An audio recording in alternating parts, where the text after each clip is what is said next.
Mesdames et messieurs, nous abordons le dernier sujet qui est un droit de réponse à Justin Katina.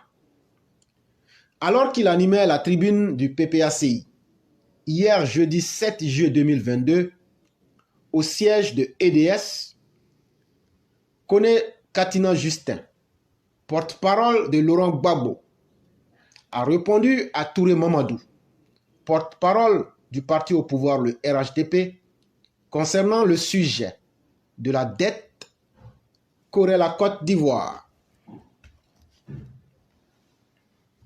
J'ai écouté le jeune frère ministre Touré. Il traitait les gens de sorciers. Quand on veut nous apporter de la contradiction, il faut qu'il nous envoie quelqu'un qui comprend ce que nous disons.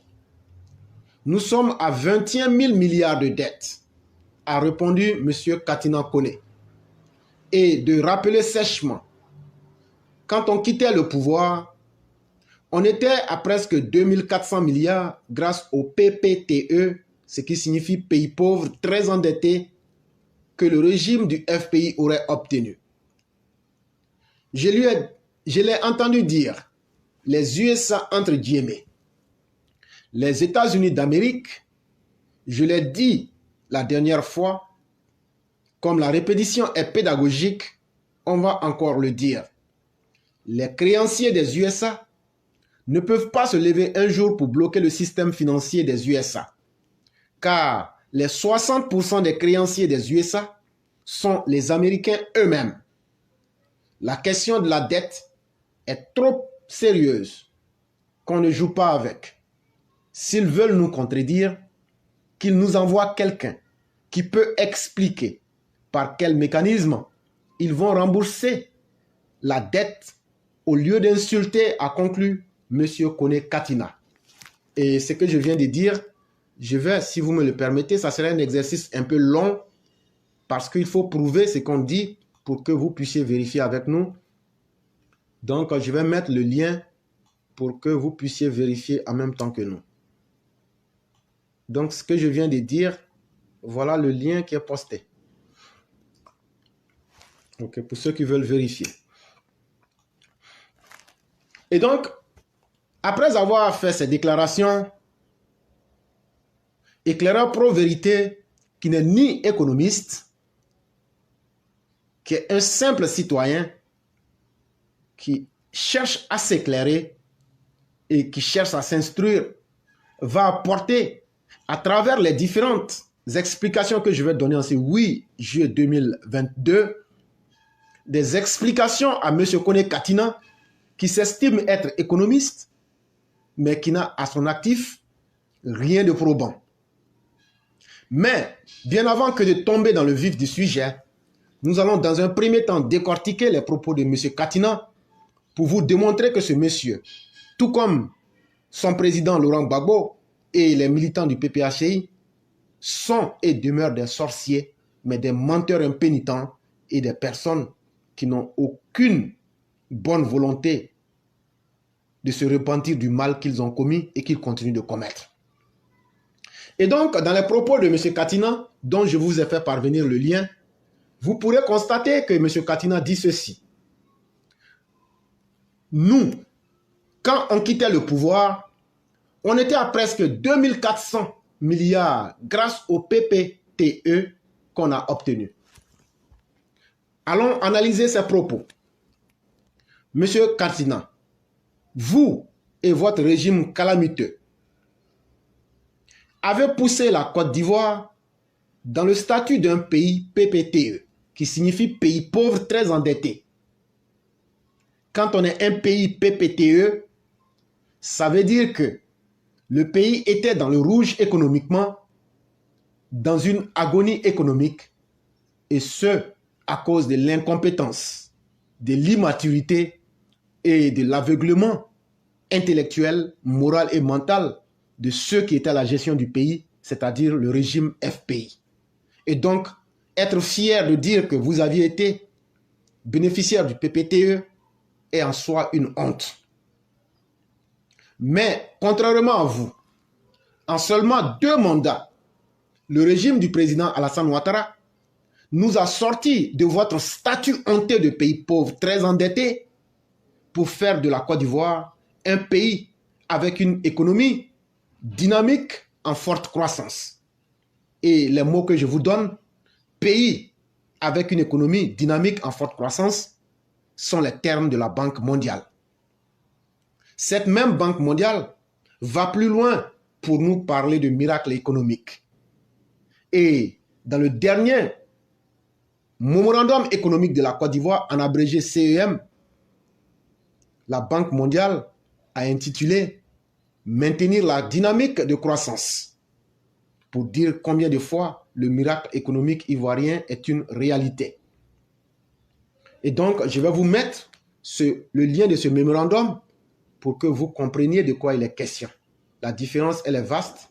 Je vais donc mettre le lien pour que, s'il y a des militants GOR qui sont là, puissent en prendre connaissance et comprendre que l'heure de la plaisanterie est finie. Et donc, je viens de poster le document de la Banque mondiale que tout le monde peut vérifier. La Banque mondiale ne tarit pas d'éloges pour le président Ouattara qui a sorti le pays de l'état comateux de PPTE qui fait aujourd'hui, qui fait ta fierté. Aucun pays sérieux avec des dirigeants sérieux ne peut se plaire de dire que son pays est PPTE. Il faut être vraiment un sorcier pour apprécier que son pays soit dans un état comateux de pays pauvres très endettés et dire que toi tu aimes cette condition-là et critiquer la Côte d'Ivoire qui fait aujourd'hui peau neuve d'un pays qui connaît un miracle économique selon les termes de la Banque mondiale. Et je vous ai envoyé le document, M. Katina. C'est le dernier mémorandum que la Banque mondiale a fait sur la Côte d'Ivoire en mars 2022. Allez lire ça et venez nous dire que la Banque mondiale s'est trompée. Toi, l'économiste des caniveaux, qui parle sans même prendre le temps de regarder autour de lui parce que sa suffisance et son arrogance rendent aveugle. Moi, qui ne suis pas un économiste, je te renvoie à ces faits-là. Viens nous dire que c'est faux. Ça, c'est un premier point. Le deuxième point, le sieur Kassina s'est permis, comme ils ont toujours l'habitude devant leur troupeau de GOR abrutis et extrémisés, de dire des choses comme si on ne pouvait pas vérifier. Le sieur Katina, dans ses propos, dit ceci. Les 60% des créanciers des États-Unis sont les Américains eux-mêmes. Mais M. Katina, en plus d'être un sorcier, vous faites montre de l'attitude d'un menteur, d'un magicien de très mauvaise aloi. Vous auriez pu sauver votre dignité, ou tout au moins la dignité de vos enfants et de votre épouse, en étant au moins silencieux. Parce que le mensonge que vous avez dit, que 60% des créanciers des Américains, des créanciers des USA sont les Américains eux-mêmes, M. Katina, moi, pour être aux États-Unis et pour être dans le système et qui comprend le système, je vous dis à l'instant T que vous avez menti à vos propres militants. Et c'est un mensonge qui est tellement grossier que je ne vais pas rentrer dans beaucoup de spéculations avec vous. Je vous donne ici, M. Katina, la réponse du gouvernement fédéral américain. Et cette réponse-là date du 2 février 2022. Je vous donne cette réponse ici. Et mesdames et messieurs, vous allez m'excuser, je vais mettre le lien avant de lire la réponse du gouvernement fédéral américain pour que vous la compariez avec le mensonge de Katina. Tu vas mentir à vos propres militants et c'est toi qui veux être le dirigeant ou bien qui veut être un dirigeant de ce pays. On va mettre le lien. Voilà, le lien, il a été mis. Maintenant, Katina dit que 60% des dettes que l'Amérique a là, que ce sont les Américains eux-mêmes qui ont donné cette dette-là au gouvernement fédéral américain. Contrairement à ce que M. Katina dit, au troupeau de GOR qui l'écoute aveuglément et bêtement, le 2 février 2022, voici ce que nous donne en termes de réponse le gouvernement américain. Par ailleurs, selon les chiffres publiés le mardi, le gouvernement fédéral américain doit désormais près de 8 000 milliards de dollars à des investisseurs étrangers et internationaux provenant notamment du Japon et de la Chine. Des investisseurs qu'il faudra rembourser un jour ou l'autre. et avec des intérêts. Cela signifie que les contribuables américains paieront la retraite des gens en Chine et au Japon qui sont nos créanciers, détaille David Kelly. Mais que les habitants des pays de l'ensemble se rassurent, les chiffres de 30 000 milliards de dollars, aussi impressionnants soient-ils, est quelque peu gonflé. Une grande partie de cet argent étant due par le gouvernement à lui-même. Donc, M. Katina, David Kelly, qui est un économiste américain, dit ceci. Cela signifie que les contribuables américains paieront la retraite des gens en Chine et au Japon qui sont nos créanciers. Donc, tu as menti encore devant toi-même tes propres partisans. Tu mens comme ton chef Laurent Gbagbo. Et chez vous, mentir, c'est un luxe pour vous. Mais pour nous autres, c'est une grosse honte. Et voilà que dans tes propres propos, quelqu'un qui n'est pas un économiste, je parle d'éclaireur pro-vérité, vient te montrer que tu mens tellement tu ne maîtrises pas ton sujet. Nous continuons. Dans les propos toujours de M. Katina, on n'est même pas encore rentré dans le vif. Tu as dit dans tes propos, s'ils veulent nous contredire, qu'ils nous envoient quelqu'un qui peut expliquer par quel mécanisme ils vont rembourser la dette au lieu d'insulter. En d'autres termes, tu dis que si le régime Ouattara veut te contredire ou contredire, vous qui vous prétendez être des connaisseurs, que le régime RHDP envoie quelqu'un qui peut expliquer par quel mécanisme Alassane Draman Ouattara et son régime vont rembourser la dette au lieu d'insulter.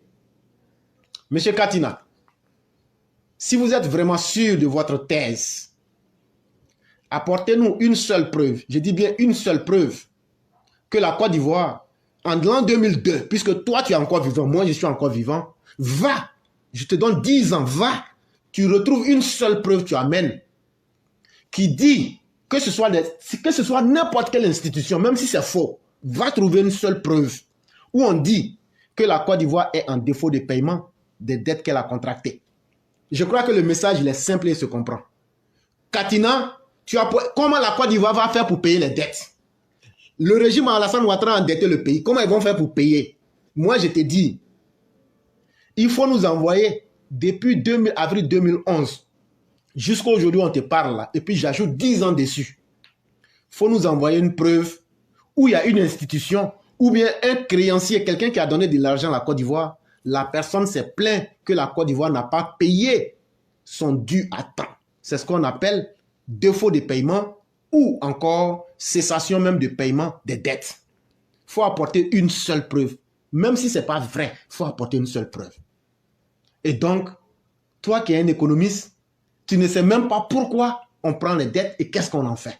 Et c'est très honteux de ta part. Vous ne pourrez jamais prouver ce que je viens de dire, car vous êtes dans la pure démagogie de bas étage. Les dettes, M. Katina, sont contractées pour réaliser des projets de développement humain, des projets de développement infrastructurel. Et si tu n'as pas encore compris ça, je vais t'expliquer l'économie des caniveaux. Quand on prend l'argent là, et que c'est un régime responsable comme le régime de Ouattara, quand il prend l'argent là, c'est pour faire des routes, c'est pour injecter ça dans l'éducation des Ivoiriens, c'est pour construire des écoles, c'est pour construire des ponts, c'est pour faire des investissements, comme par exemple dans la production de l'électricité. Et donc, si je prends ne serait-ce que le cas des ponts, des routes et des investissements en électricité, je vais t'expliquer comment, quand on prend crédit pour augmenter le taux de production d'électricité, là, comment on fait pour payer la dette, là, je vais t'expliquer ça aujourd'hui. Est-ce qu'aujourd'hui, la Côte d'Ivoire n'a pas accru la quantité d'énergie qu'elle produit et qu'elle revend à plusieurs pays de la sous-région? Tout le monde sait aujourd'hui que le plus grand producteur d'électricité, là, c'est la Côte d'Ivoire, en Afrique de l'Ouest aujourd'hui. Et on vend au Ghana, on vend au Burkina, on vend au Mali, on vend au Libéria, on vend en Guinée et même au-delà. Donc là, l'argent qu'on a pris, le prêt qu'on a pris pour créer l'augmentation là, l'investissement là, quand on vend le courant là, on prend cet argent pour payer les dettes. J'espère que j'ai expliqué ça comme un aussi payant pour que tu comprennes. Est-ce que nos péages sont-ils en cessation de produire des intérêts quand on sait que chaque jour les Ivoiriens circulent sur nos péages? Est-ce qu'un jour les péages ont dit qu'ils ont été incapables d'assurer le contrat qui les lie à ceux qui ont financé. Jusqu'à preuve du contraire, le troisième port d'Abidjan, le pont même, le péage d'Azaguié, le péage de l'autoroute du Nord, produisent des intérêts et ceux qui ont réalisé ces infrastructures-là ne se plaignent pas de dire que non, on n'arrive pas à rentrer dans nos argents. Donc, M. Katina, les réalisations réalisées par le président Ouattara permettent de respecter toutes les conditions de paiement des dettes. Et ça, je t'ai expliqué ça de la manière la plus simple pour que tu comprennes. Monsieur Kone Katina, je te demande de me donner une seule fois un exemple. Puisque tu ne vas pas pouvoir me démontrer que la Côte d'Ivoire a été en cessation de paiement ou encore en défaut de paiement. Et je viens de te démontrer comment quand on prend un prêt et qu'on est un gouvernement capable comme celui de Ouattara, comment on investit et comment on crée des intérêts pour rembourser. Maintenant, je vais encore faciliter la tâche. Va, tu me retrouves un seul exemple où la Côte d'Ivoire, sous le régime de Alassane Ouattara, a raté le paiement de dette, ne serait-ce que de 24 heures. Je vais te réexpliquer ça. Ça veut dire que la Côte d'Ivoire doit payer, par exemple, la dette sur le troisième pont, ou bien sur l'autoroute du Nord, mais sur l'autoroute d'Azaguié, ou bien, par exemple, les dettes qu'on a prises pour construire les différentes centrales électriques. Puisque c'est des dettes qu'on a accumulées pour les faire, aujourd'hui, là, je t'ai démontré que ceux qui ont donné les dettes ne se plaignent pas que la Côte d'Ivoire ne paye pas ou en défaut de paiement. Mais il peut arriver que la Côte d'Ivoire s'est trompée un jour.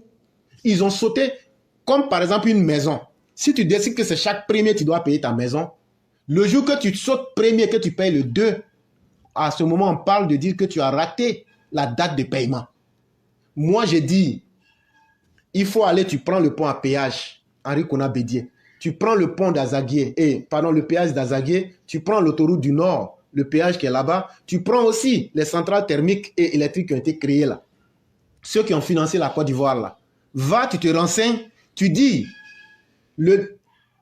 l'échéance qui est entre eux et puis la Côte d'Ivoire là, est-ce que le régime Alassane Ouattara a raté la date de paiement ne serait-ce que de 24 heures?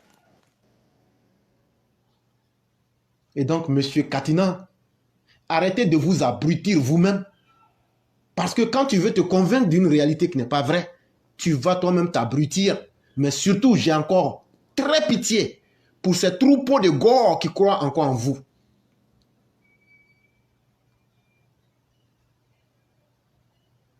Tout le monde sait que votre marque de fabrique, c'est la médiocrité. Mais à un certain moment, même si vous n'avez pas peur de Dieu, il faut avoir au moins honte du mensonge que vous pondez.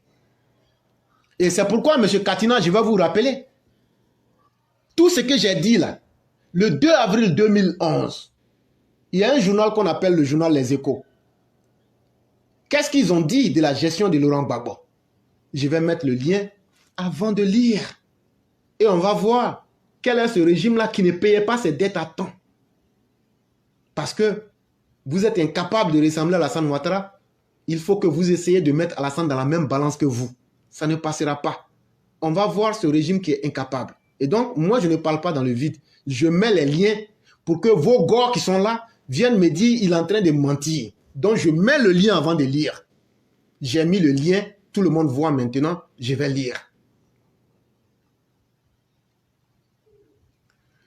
Selon le journal L'Écho, en date du 2 février 2011, la Côte d'Ivoire n'a pas été en mesure de rembourser à ses créditeurs les 29 millions de dollars d'intérêts de son obligation de 2,3 milliards de dollars, entraînant par là son défaut de paiement, largement anticipé par les marchés qui ne se faisaient plus guère d'illusions sur cette issue.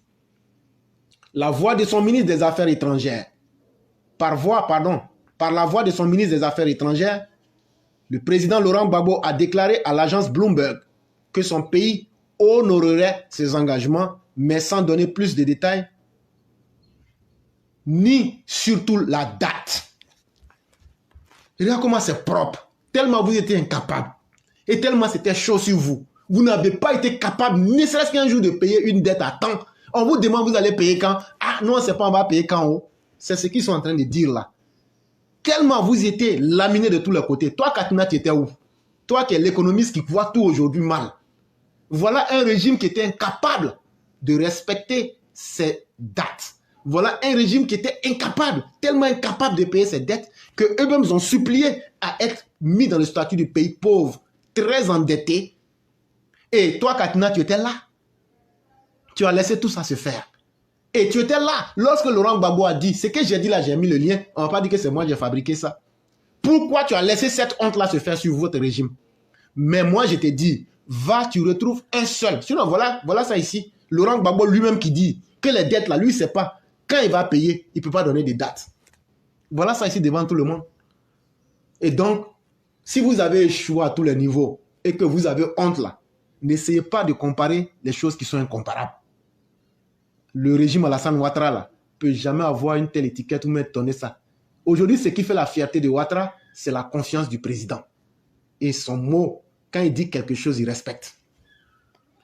Pendant qu'en 2011, dans votre folie de ce régime FPI, il faut aussi qu'on signale aux Ivoiriens, tellement vous aviez endetté le pays, vous étiez classé 46e pays le plus pauvre parmi les 52 pays africains en termes de bonne gouvernance. Non seulement économiquement, vous étiez défaillant sur tous les points, comme je viens de le prouver, mais en matière même de gouvernance, là, vous étiez 46e sur 52 pays africains en termes de bonne gouvernance, selon l'agence Ecofin. Et donc, mesdames et messieurs, permettez que je mette le lien pour ne pas qu'on dise que j'ai inventé.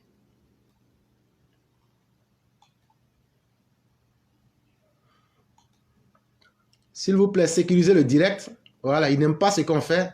Sécurisez le direct. C'est tout ce que je vous demande. Je ne vous demande pas de sécuriser le direct parce que je veux des vues. Ça ne m'intéresse pas.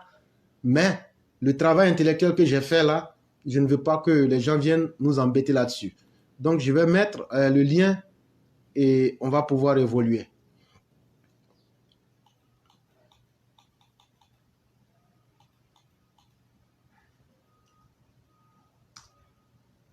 Ok. Vous allez m'excuser. Voilà, je viens de mettre le lien. Je viens de mettre le lien. Il y a une petite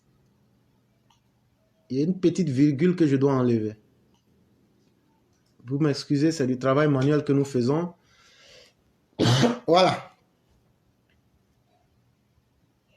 Et donc, selon l'agence Ecofin, en 2011, tellement vous étiez un régime exécrable, sur 52 pays africains, vous étiez classé 46e. Je viens de mettre le lien.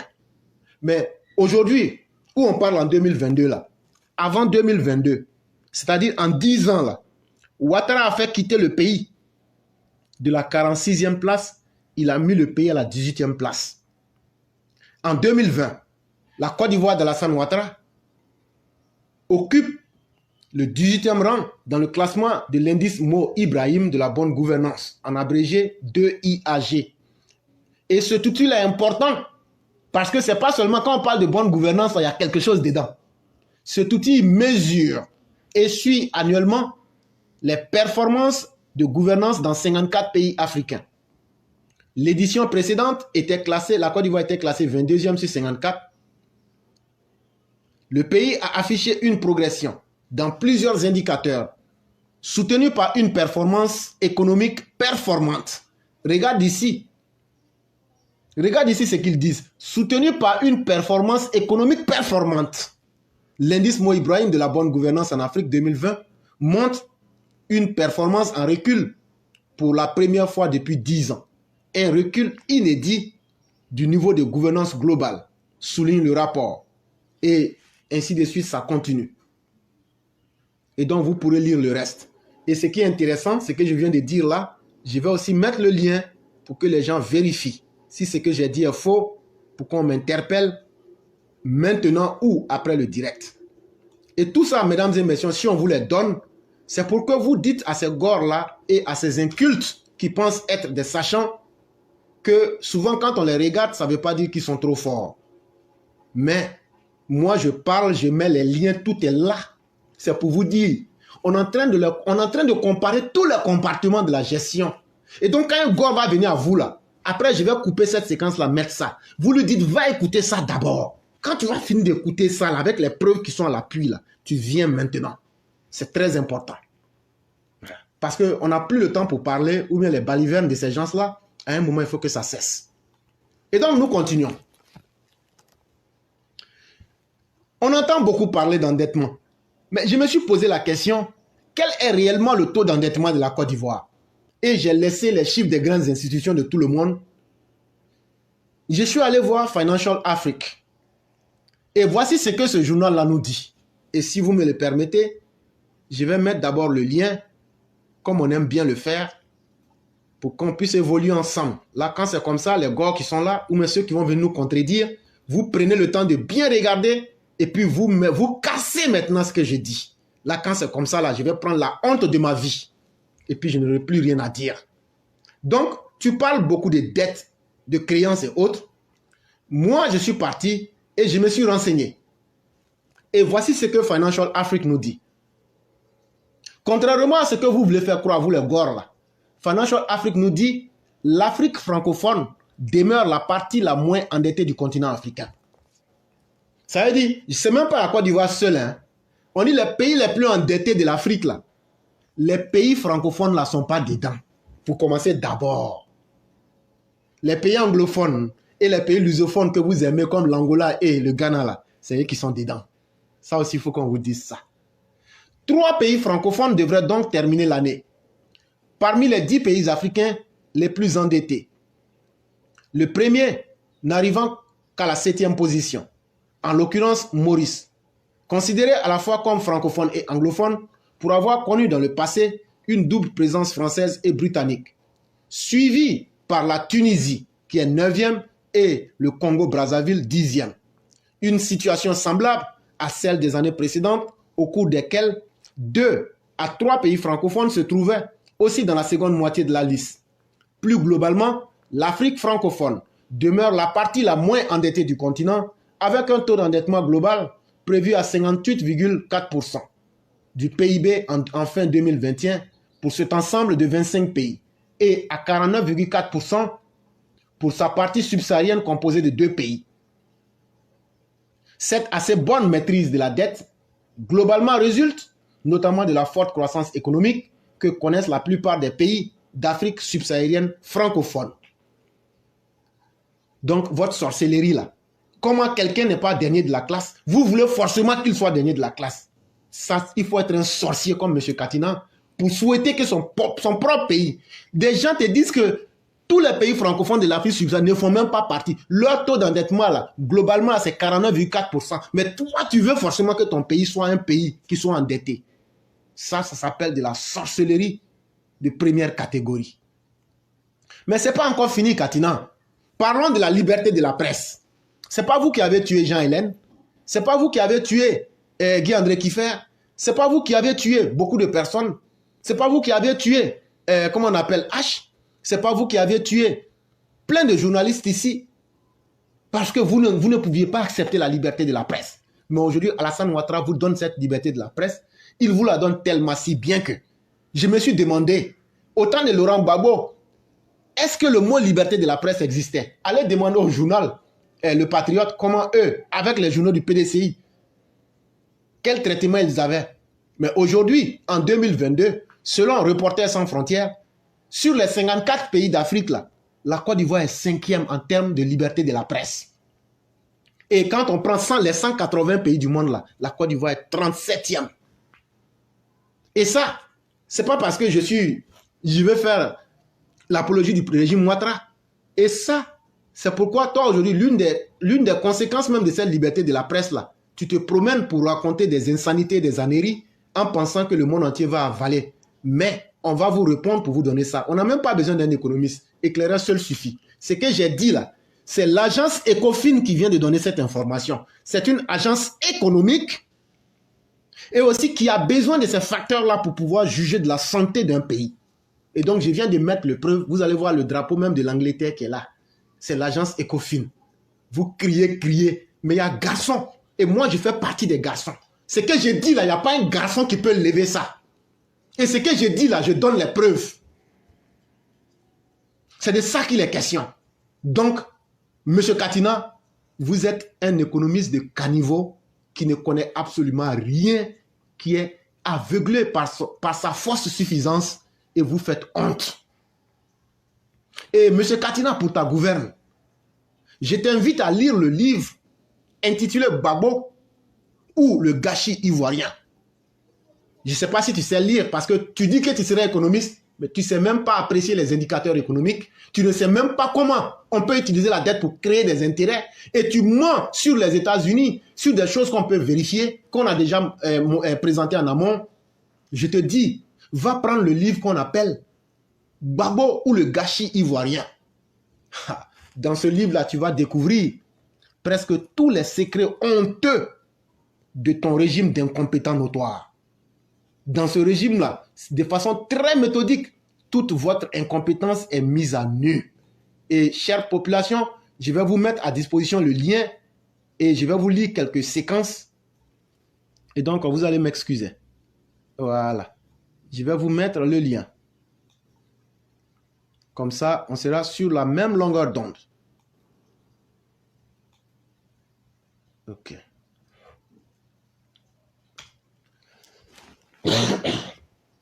Donc, je viens de mettre le lien. Je vais le remettre encore une fois. Voilà. Il est maintenant actif. Donc, vous pouvez le voir maintenant. Le livre, il est là. Et c'est un livre que vous pouvez retrouver sur System Setters, Stanford Libraries. Vous pouvez retrouver là-bas. Et qu'est-ce que ce livre-là nous dit en résumé sur le régime de Laurent Gbagbo? Alors que toi-même, tu étais là. En 2000, après des mois de coups bas et d'injustice bien réglés pour exclure certains candidats à l'élection présidentielle, Laurent Gbagbo accède à la magistrature suprême de la Côte d'Ivoire. Pour se maintenir au pouvoir, M. Gbagbo, surnommé le boulanger en Côte d'Ivoire parce qu'il roule toujours ses collaborateurs dans la farine, va justement user de tous les subterfuges possibles pour se maintenir pendant 10 ans au pouvoir sans aucune élection, c'est ce que par le vol des élections, tout en se déclarant soi-disant patriote, soi-disant démocrate, soi-disant enfant du peuple ou encore soi-disant enfant des élections. Ce livre retrace la décadence et la descente aux enfers de ce beau pays d'Afrique de l'Ouest en relation avec les actes du président qui, en l'espace d'une décennie, rendra la Côte d'Ivoire la risée de tout un continent. Ce livre n'est pas un livre d'histoire et son auteur ne prétend pas non plus détenir toute la vérité. Rien que la vérité. Car chaque Ivoirien a sa propre compréhension de la crise que nous traversons. Mais son droit le lui permet, il donne à travers ses lignes sa vision de cette sombre décennie que vient de traverser son pays à travers le regard et les actes de celui qui est encore en 2010 le chef de l'État ivoirien, c'est-à-dire Laurent Gbagbo. Mais dans ce livre-là, de façon méthodique, quand vous lisez le livre, vous aurez froid dans le dos. Ça, c'est un résumé que je vous ai fait. Katina vient me dire que ce qui est là, ça n'a pas existé. Et donc là, tu ne peux pas être un donneur de leçons à qui que ce soit. Surtout que tu n'as pas la beauté physique même d'être quelqu'un qui peut donner ou enseigner quelqu'un. Si moi, tu devrais être mon enseignant, là, j'allais fuir la classe parce que tu m'effraies. Mais ce n'est pas tout. Maintenant, tu as dit que Mamadou Touré t'a insulté et que, ainsi de suite. On va écouter ce que Mamadou Touré a dit. Et chers auditeurs, nous allons tous écouter ensemble. S'il y a injure dedans là, faites à cause de Dieu, dites-moi, éclaireur, ça là c'est injure. Parce que dans le monde là, il y a des gens qui sont dans un monde parallèle et il y a des gens qui ne savent même pas où vont. On va écouter les propos de Mamadou Touré. Les parties qui sont injurieuses là, on va tous entendre ensemble et après maintenant, je vais décortiquer ça aussi. Le porte-parole d'un parti politique, parce que la démocratie c'est aussi la contradiction, a pris la parole pour dire que Alassane Ouattara a trop endetté la Côte d'Ivoire et que Alassane Ouattara prend crédit partout et que eux là, quand ils étaient aux affaires, ils ne prenaient pas crédit. Aucun pays au monde même les pays les plus développés, les pays les plus riches, je veux parler des États-Unis, de la Chine, etc., aucun pays au monde ne fait son développement sans recourir à la dette.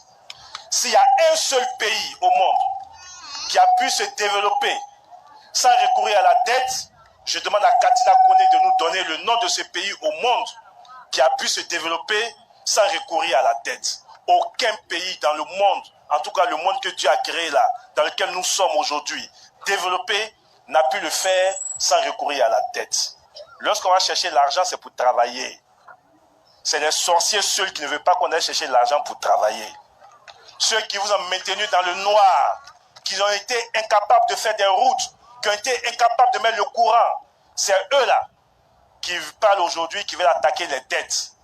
Parce que la dette, tant que la dette ne dépasse pas tes possibilités, c'est-à-dire que si tu peux avoir 3 millions par an, et puis tu vas prendre 5 millions de dettes, là, il y a problème. Parce que celui à qui tu vas prendre l'argent va dire, mais comment tu vas payer? Tu prends 5 millions, alors que tu ne peux avoir que 3 millions. Mais si tu demandes 1 million, alors que tu peux avoir 3 millions, il va dire, je peux te donner, parce qu'à la fin, tu auras 3 millions.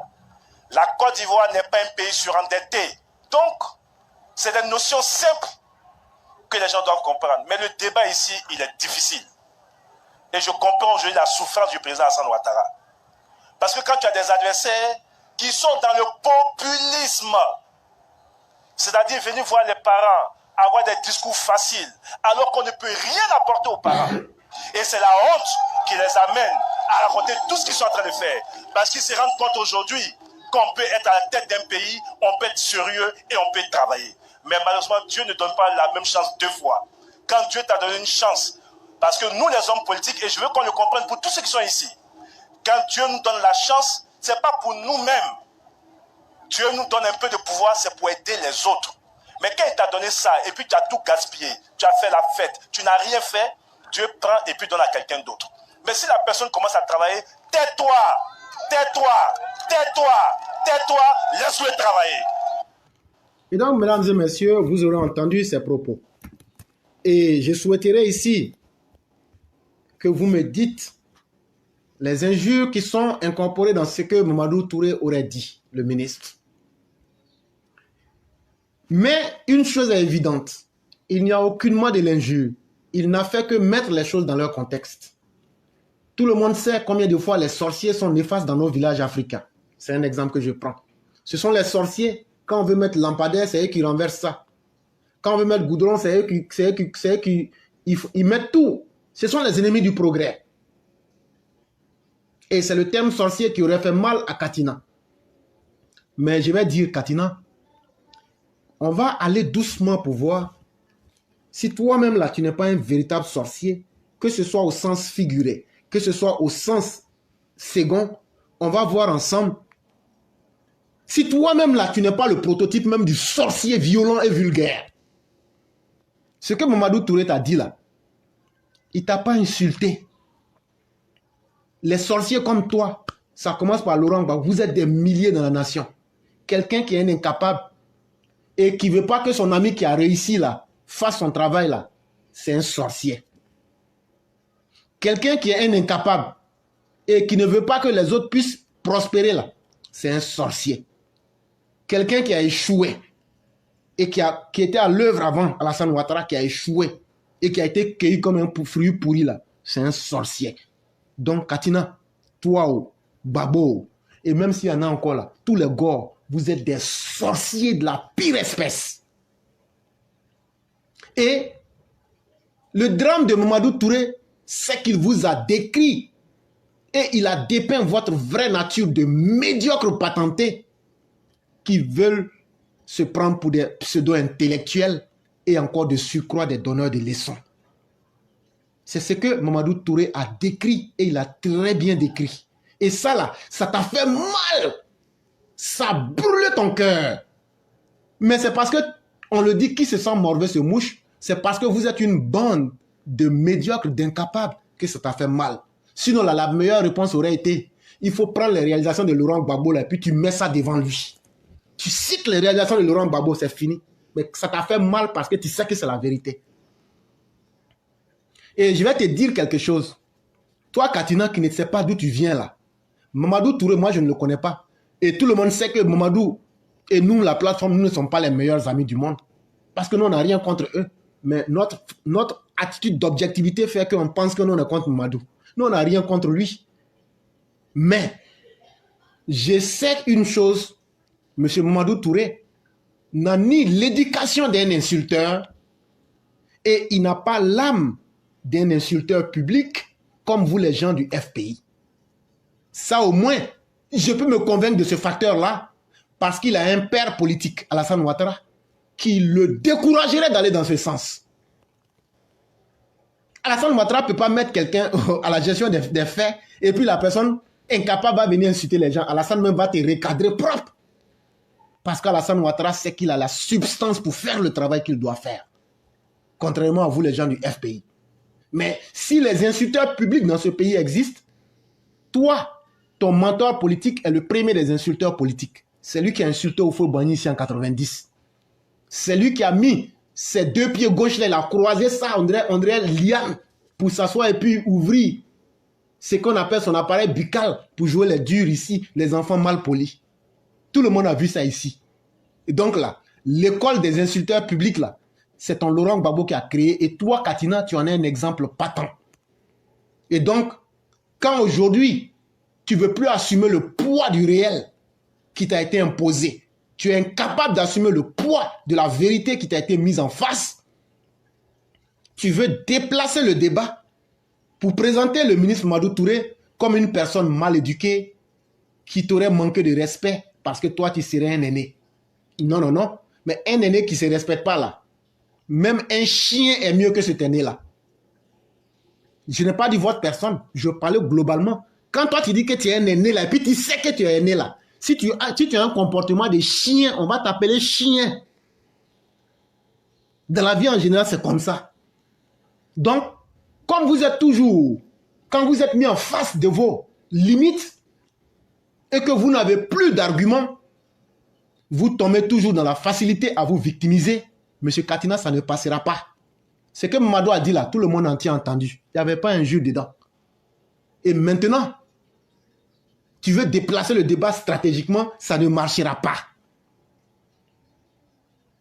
Katina, recentrons le débat sur la question fondamentale que toi-même tu as soulevée. Viens nous démontrer ici, et la manière la plus simple, il faut venir nous dire ce que tout le monde a entendu là, ce que Mamadou a dit, tout le monde a entendu là. Ce qu'on te demande là, viens nous dire, il y a quel pays au monde qui s'est développé sans recourir à la dette? Voilà la seule question qu'il a posée. Sauf les sorciers. C'est les sorciers qui disent non, non, non, moi je vais rester dans mon coin et puis je vais être... Mais tous ceux qui veulent le développement là, et qu'ils veulent aller de l'avant là, ils ont besoin de dettes pour évoluer. Et donc, si c'est ce propos là, mais viens nous démontrer que c'est faux qu'il y a un pays qui a réussi sans prendre des dettes.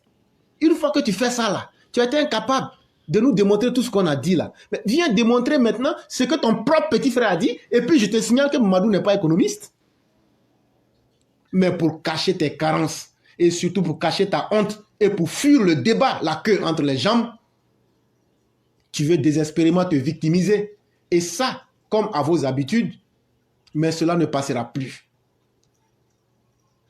Mais revenons encore à la définition d'un sorcier. Selon Éclaireur Pro-Vérité, c'est exactement des gens comme toi, Katina, comme Laurent Gbagbo, comme Odette Lorugnon et comme tous les militants Gore même, c'est-à-dire votre meute de troupeaux de Gore, vous êtes des personnes, en général, un sorcier se définit comme une personne laide physiquement ou moralement qui possède des dons et qui ne sait que faire du mal aux gens. Maintenant, prenons cette définition que je viens de donner là. Vous avez quelle beauté morale? Les initiateurs des escadrons de la mort. Vous avez quelle beauté morale? Vous, ceux qui ont amené la guerre en Côte d'Ivoire, qui ont fait rentrer les Angolais, qui ont fait rentrer les Libériens, qui ont fait rentrer les Sud-Africains, qui ont fait rentrer les Lima FS, qui ont fait rentrer les Angolais pour tuer les Ivoiriens. Vous qui avez blagué les peuples, ouais, pour les utiliser comme la chair à canon, comme le disait le colonel Deto, le colonel dont j'oublie le nom, qui vient aussi de l'Ouest, qui était un de vos partisans. Vous avez quelle beauté morale quand on connaît votre régime avec l'immoralité exponentielle, les RAV4, la prostitution, Laurent Gbagbo enceintait la fille de Mamadou Touré et Mamadou Koulibaly. D'aucuns disent même qu'il a enceinté la femme de Boga Doudou. Ça là, est-ce que c'est pas vrai? Allez demander à Awa Eoura. Le sexe pour vous c'était l'amusement. Et c'était l'épitome même de votre régime. Et aujourd'hui, quelqu'un qui vit comme ça, qui oublie qu'il y a un pays à gérer, ça, vous ne pouvez pas dire que vous aviez rayonné en termes de beauté morale. Ça fait un aspect. Beauté physique. Katina, toi-même, il faut te regarder. Il faut te regarder. Et puis, il faut regarder Mamadou Touré. Puisque c'est vous les deux protagonistes. Il est plus beau que toi. Son teint même là, ça déjà. Plus que ton teint, toi ton teint de bouvier là. Regarde le petit. Et puis regarde comment il t'a sagba en pleine journée. Lui il n'est pas économiste, mais regarde comment il t'a sagba. Tu ne peux pas répondre. Il n'y a aucun pays qui sait. Même l'Europe là, ils ont pris le plan Marshall. Même les États-Unis ont pris l'argent avec l'Angleterre. Toi tu parles de quoi? Économiste de pacotille, économiste de caniveau que tu es. L'enfant t'a sagba propre. Et puis devant des villageois. Ça encore, c'est un bim. C'est de ça qu'il est question. Beauté là. Il est plus beau que toi. Oui. Nos militants RHDP, RDS sont plus beaux que vos militants. Regarde Alassane Ouattara. Il est vieux, hein? 80 ans. Mais regarde la santé physique qu'il dégage. Regarde la beauté morale de l'homme. Regarde le travail de l'homme. Et regarde ton Laurent Gbagbo. On est en train de parler de beauté physique maintenant.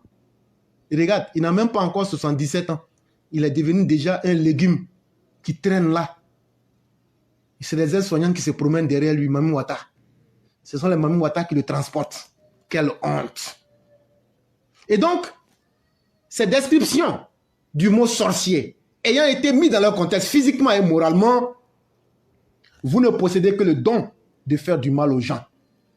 Là où Alassane Ouattara fait du bien aux populations dans tous les domaines, votre régime là, on a connu les escadrons de la mort, on a connu les détournements aux trans, on a connu la vulgarité, on a connu le chômage, on a connu toute forme de méchanceté humaine. Donc, à la réalité, c'est que Mamadou Touré a dit là. Moi-même, je sais que ça te fait mal. Mais Katina, c'est la vérité. Oh. Et puis, tu ne peux pas changer aussi. Parce que si tu pouvais apporter un argument là, tu allais le faire. Parce que ta bouche là, si tu avais un vrai argument là, tu allais sortir ça. Mais tu ne peux pas. Donc, la douleur là, ça va être coco dans ton corps. Douleur là va être coco dans ton corps. Bobo Douma, ça va être ça dans ton corps. Et puis, tu ne peux pas enlever. Mamadou Touré, le ministre, pour ce que je sache, ne s'est jamais proclamé économiste. Mais il a pu te démanteler méthodiquement, en pleine journée, et ce, dans un village africain, devant des villageois en plus. Quelle honte pour l'économie des poubelles que tu es, Katina. Mais c'est normal. Quand tu promeux la médiocrité, quand tu aimes un pays qui a le statut de PPTE, quand tu aimes le mensonge, comme je viens de le démontrer, pour moi, tu es pire qu'un sorcier. Et vous êtes pire que des sorciers. Moi, je dirais même que vous êtes des psychopathes, des ennemis du progrès. Car ça vous plaît d'être dans les aspects moyenâgeux. Comme votre régime loufoque et incapable du FPI avait voulu imposer aux Ivoiriens. Mais on vous a déchus comme des fruits pourris. Mais je vais te montrer les vrais insulteurs. Ceux qui ont créé les insulteurs là, l'éclaireur ne parle pas dans le vide. Je vais te montrer les vrais insulteurs. On va les écouter ensemble ici. Et on va savoir que chaque chose ne produit que ce qui va en harmonie avec sa nature. Les vrais insulteurs se trouvent parmi vous-même les gors. Et les vrais insulteurs, c'est ceux-là que le régime du FPI a créé. Et aujourd'hui, il n'y a pas encore plus d'une semaine, voilà le tout dernier en date qui s'est dit militant du COJEP, qui vous a bien insulté. Mais comme vous savez que vous êtes des insulteurs publics, vous n'avez pas réagi. Et donc, on va écouter ça ici ensemble. Voyez-vous ces gens-là, le mépris qu'ils ont. Le mépris qu'ils ont. Au-delà du fait qu'ils soient des arrogants réputés, des arrogants. Des arrogants. Parce que, en termes d'arrogance, ils sont connus en Côte d'Ivoire. Il dit que la galaxie des jeunes patriotes, cette galaxie-là, elle était dans l'opulence. Elle vivait dans l'opulence. Elle avait des milliards. Or donc, le pouvoir FPI dilapidait de l'argent. Le pouvoir FPI finançait la galaxie des jeunes patriotes, selon Gala Kolebi, à coup de milliards, alors que nous souffrions dans les amphithéâtres. Nous n'avions même pas de table dans les amphithéâtres. Il n'y avait même pas de seringues dans les hôpitaux. Mon village à Lakota, mon village Goudoukou, n'avait jamais vu, ne serait-ce qu'un bulldozer tracer, faire ce qu'on appelle le reprofilage des routes de Lakota jusqu'à mon village. Alors qu'il y avait un régime qui dilapidait de l'argent en mettant des milliards à la disposition de la galaxie des jeunes patriotes. C'est ce que nous dit aujourd'hui un membre de la direction du PPACI, notamment Gala Kolebi. Voici ce qu'ils sont. Voici ce qu'ils sont. Et ce qu'ils ont été. Selon eux, ils ont été un régime médiocre. Un régime médiocre. Un régime qui a fait l'apologie de la médiocrité. Une gestion approximative. Une gestion lapidaire. Une gestion qui a été fondée sur, il ne faut pas masquer les mots, mais une gestion qui a été fondée sur du surplace. Donc sur l'improvisation. L'improvisation. C'est-à-dire, avec cette gestion-là, il n'y a jamais eu de la projection. C'est-à-dire des gens qui sont restés dans la théorie. Dans votre gestion, parce que je dis votre gestion, parce que moi, je n'ai jamais été au cœur d'une gestion d'un parti politique. J'ai pensé que vous étiez rigoureux et que les nominations, lorsque leur pays était au pouvoir, elles étaient faites de façon sélective. Elles étaient soumises à la rigueur de la qualité, à la rigueur de tout ce qui peut être l'intelligence. Et que ce n'était pas de façon j'allais dire de façon complaisante. Tout ceci n'était pas fait selon les affinités.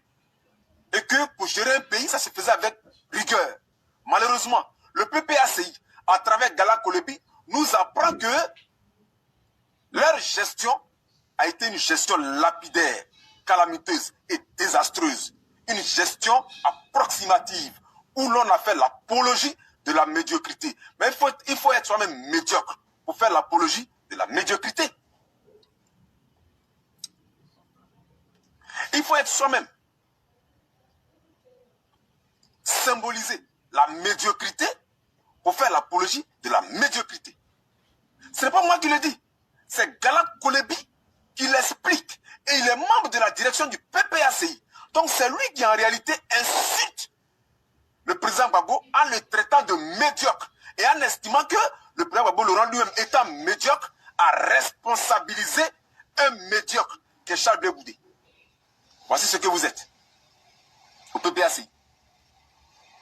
Voici donc ce que vous symbolisez. Voici ce que vous symbolisez au PPACI. Chers amis, partagez la vidéo dans beaucoup de groupes. On verra la tigritude du tigre. Ce moment-là n'est plus loin. Il est très proche et il est imminent. Restons sereins. Restez sereins. Ne vous embrouillez même pas. Parce que le président Gbagbo Laurent, là, il n'a jamais dit à quelqu'un, le combat sera féroce. Il n'y a que les Katina, là. Hein, les révélations politiques de dernière minute, de minuit, là. C'est ça, cette personne-là, qui dit là, que le combat sera féroce. Toi, quel féroce? Toi, là, tu te connais. Qui te connaît où? Toi, quel féroce? Même moi, chez moi, à Lakota, là, je suis plus populaire que toi, chez toi, à Kadiola. Qui te connaît? millions là, je l'ai déjà dit. À Gagnon, on a vu ce qu'elle vaut. Il y a des gens que vous avez parrainé à Guibérois, chez Blé Goudé. Blé Goudé a dit, je n'appelle pas les chefs de Guibérois pour dire, votez-les. Ces personnes-là, ils ont perdu. Le RHDP les a battus à Guibérois. Gbagbo, c'est un homme perdu. C'est un homme perdu. Moi, j'ai défendu Gbagbo. Et j'ai les preuves.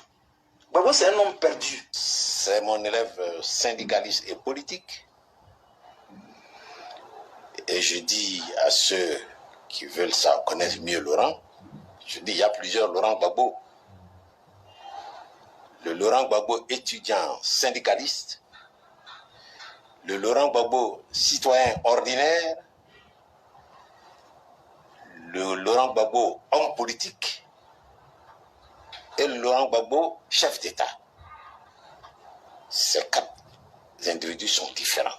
Bon, moi, ça me ferait très mal qu'on qualifie M. Laurent Gbagbo de panafricaniste. Et moi-même, je pensais qu'il était panafricaniste quand il était à l'opposition, à travers les discours qu'il tenait. C'était un monsieur que j'admirais beaucoup à travers les discours qu'il tenait. Mais une fois que je l'ai vu à l'œuvre, à l'action, donc ça me fera sourire d'entendre que M. Laurent Gbagbo est un panafricaniste. Le panafricanisme, c'est l'affirmation que la nation africaine est possible, la République africaine intégrale est possible à partir du dépassement des blessures de la traite des Noirs et de la colonisation. Or, Laurent Gbagbo veut d'une Côte d'Ivoire qui appartienne strictement aux Ivoiriens. Donc il veut la fin du panafricanisme ivoirien. Car avant Laurent Gbagbo, la Côte d'Ivoire était une république de panafricanisme concret. C'était une république inclusive. À partir de Laurent Gbagbo, elle devient une république de panafricanisme abstrait, une république où le panafricanisme est un pur dogme, un flatus vocis, un mot jeté en l'air, alors que les pratiques sont profondément anti-panafricaines. Laurent Gbagbo se présente dès lors comme un imposteur pour ceux qui analysent réellement ses pratiques politiques. Le Front populaire ivoirien, le parti que nous avons fondé avec M. Laurent Gbagbo, se voulait un parti panafricaniste et un parti de gauche. Dès 1994, les signes étaient là. Les signes que le Front populaire ivoirien, parce qu'il a abandonné idéologiquement la ligne, parce qu'il était en rupture avec la philosophie politique que nous incarnons, parce qu'il avait épousé tout ce qui était bon pour arriver au pouvoir. Il fallait le faire.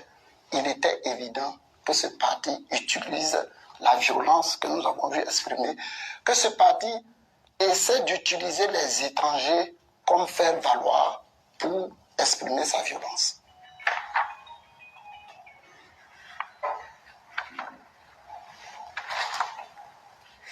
Voici la liste macabre des Maliens tués pendant le règne de Laurent Gbagbo durant les 10 ans de son pouvoir. Agachek Oumar, né en 1985, de nationalité malienne. Diarra Abdoulaye, né en 1961, de nationalité malienne.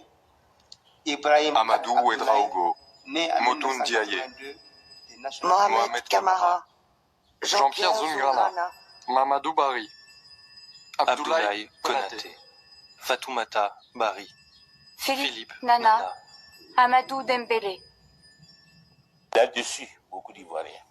Parce que ce que les Ivoiriens attendaient de lui, c'était véritablement des gestes de réconciliation. Et ça permet même de douter de la sincérité de la rencontre qu'il a pu avoir avec le chef de l'État, le président Alassane Ouattara. Lorsqu'on voit un peu les actes qui ont été posés depuis l'aéroport jusqu'à cette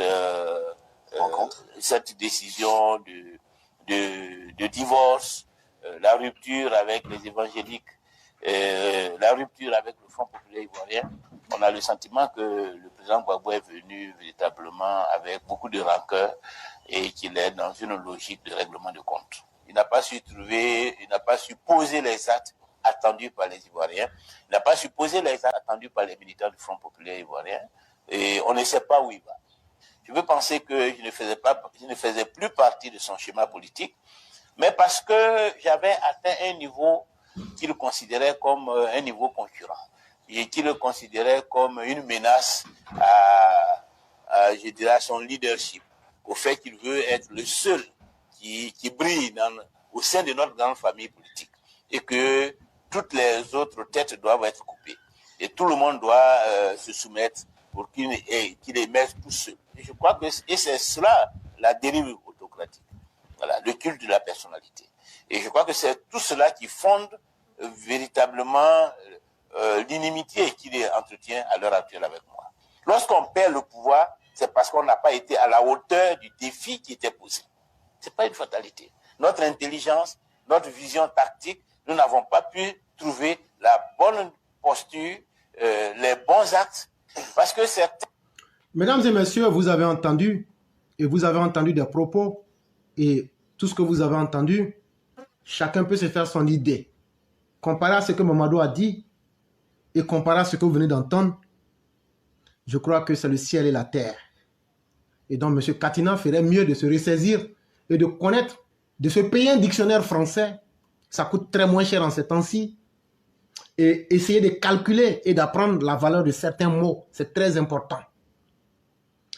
Comme il le dit ici, la Côte d'Ivoire courait des risques d'endettement extérieur. La question que je me suis posée, pourquoi les institutions de Bretton Woods, c'est-à-dire la Banque mondiale, le FMI, prendra-t-il le risque de cacher les imperfections que lui, Katina, décrit ou bien que le FPI décrit? Est-ce que c'est parce que le président Alassane Ouattara est trop beau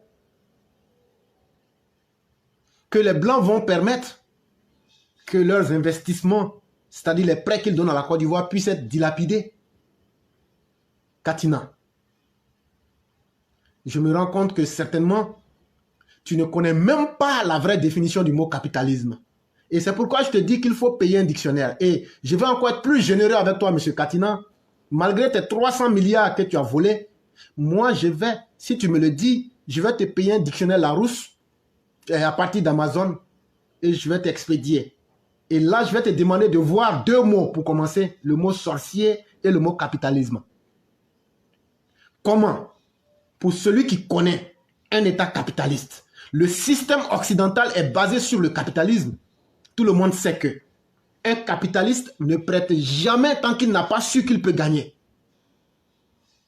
Comment des capitalistes peuvent donner de l'argent à Alassane Ouattara, des milliards et des milliards, et s'asseoir pour regarder leurs investissements, n'est pas produit d'intérêt, au point que lui, Katina, avec son Laurent Gbagbo, c'est elle qui s'inquiète pour l'avenir de la Côte d'Ivoire. Mais les dettes que vous avez laissées là, Alassane Ouattara a payé ça déjà. Katina, toi et ton régime calamiteux là, Alassane Ouattara a payé les dettes. Vous avez endetté plus de 10 000 milliards de francs CFA. Mais Alassane Ouattara a payé ça. Ça aussi, on va revenir sur ça. Ceux qui prétendent, ceux qui prêtent de l'argent à Alassane Ouattara, Katina, ce que je vais te dire là, ils sont tellement confiants qu'ils y gagneront leur compte qu'ils ne sont nullement hésitants de renouveler à chaque moment leur confiance au président Alassane Dramane Ouattara. Et je vais t'en donner un exemple. Va prendre, quand ils ont lancé la levée des fonds du financement de la COP 21 à Abidjan, là, il n'y a même pas encore quelques semaines, il faut aller regarder le montant qui était demandé, il faut regarder le montant final qui a été obtenu. La différence année-lumière là prouve qu'il y a quelqu'un qui est un homme de confiance. Et je ne connais pas quelqu'un qui ne paye pas ses dettes, ou bien qui peut être susceptible de ne pas être capable de payer ses dettes. Et les gens vont venir tripler, voire quadrupler les mises pour lui remettre. Et personne jusque-là ne s'est jamais plaint qu'Alassane Ouattara a pris son argent et n'a jamais payé. Sauf vous les sorciers du FPI. Alors que vous, votre Laurent Gbagbo même, dit que lui, il ne sait pas quand il va payer dette des gens. On a déjà parlé de ça. Tellement vous étiez des vauriens. Après la Banque mondiale, qui a parlé de miracle économique, comme je l'ai dit plus haut, revenons au FMI. Le tout dernier communiqué que le FMI, c'est-à-dire le Fonds monétaire international, a fait sur la Côte d'Ivoire, c'est le communiqué du FMI numéro 22-120. Ça date du 22 avril 2022. Je vais mettre le lien et puis on va regarder ensemble. On va lever cette question-là pour une bonne fois. On va éduquer les Ivoiriens pour que vous la fermiez pour de bon. On va mettre ce lien-là pour que tout le monde voit le lien avec Éclaireur. Et on va faire la lecture. Ok. Le lien a été mis. Tout le monde peut vérifier. Je vais attendre qu'il soit actif avant de commencer à le développer. Voilà, c'est déjà actif. Voilà. Ceux qui m'envoient des messages, ce n'est pas le moment. S'il vous plaît, cessez. Ne m'envoyez pas de messages. J'aime tellement que les choses se fassent très bien. Ne venez pas saturer mon écran. Si vous avez des messages, vous les gardez. Sinon, si je prends la personne par le nom, le respect qui est entre nous là, je vais gâter ça.